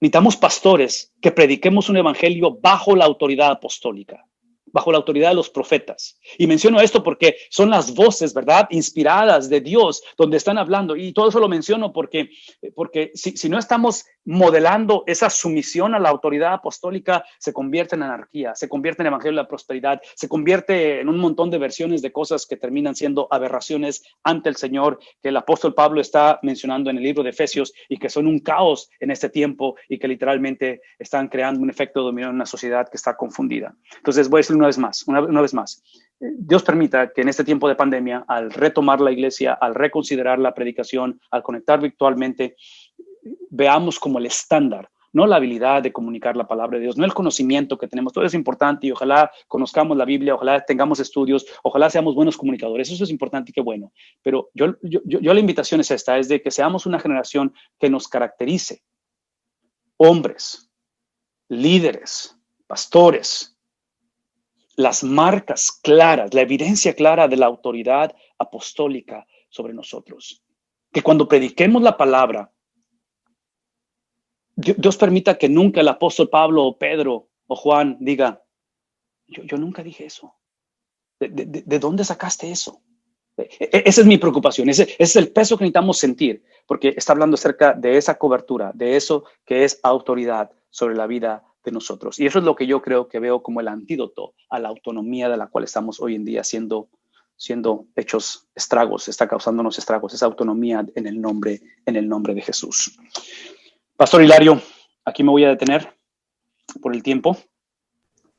Gracias, Pastor Vidal, y gracias a todos los que estamos conectados. Vamos a dejar que el Pastor Vidal descanse tantito. Vamos a tener una etapa muy breve de conclusiones porque tenemos que hablar un momento nosotros. Y bueno, quizá nada más 1 o 2 comentarios de alguien que normalmente no habla. ¿Alguien quiere preguntar algo de los que normalmente no han preguntado en otros momentos o en otro tiempo? Este es el tiempo.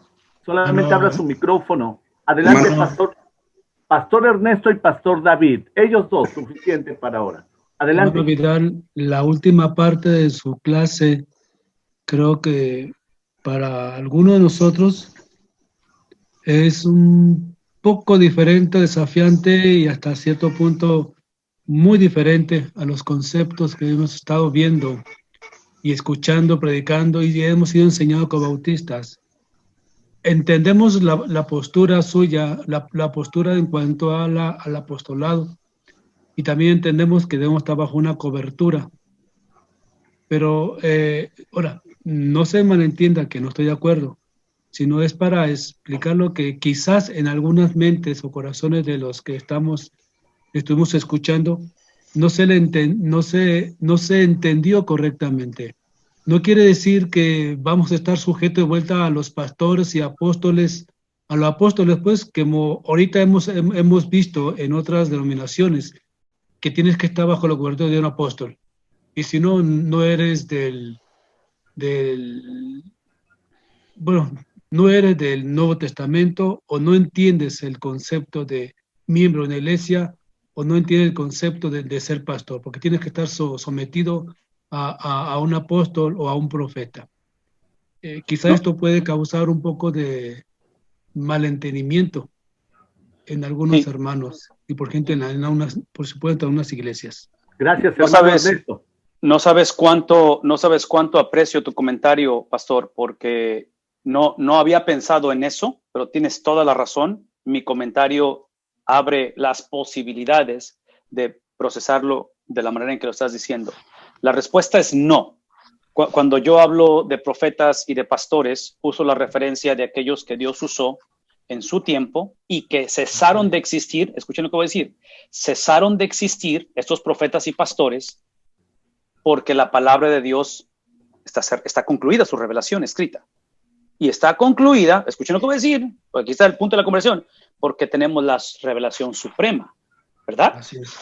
Entonces, yo no necesito palabra de nadie, porque ya la palabra ha sido revelada y la supremacía de la Biblia es Cristo. Entonces, no, mi referencia es en profetas y apóstoles como aquellos que fueron a través de la soberanía de Dios, seleccionados, escogidos, para ser los comunicadores que son inspirados, que son los únicos, inspirados por el Espíritu de Dios para revelar esta palabra. Ahora, tu comentario es extremadamente importante y lo agradezco mucho porque si regresan la próxima semana, prometo llegar al capítulo 4 y ahí lo vamos a ver eso, porque ahí es donde habla, el capítulo 4, versículo 11 en adelante, ¿verdad? Donde él ha comisionado apóstoles, profetas, maestros, evangelistas, todo eso, y vamos a hablar de esto en detalle y lo que creemos que significa.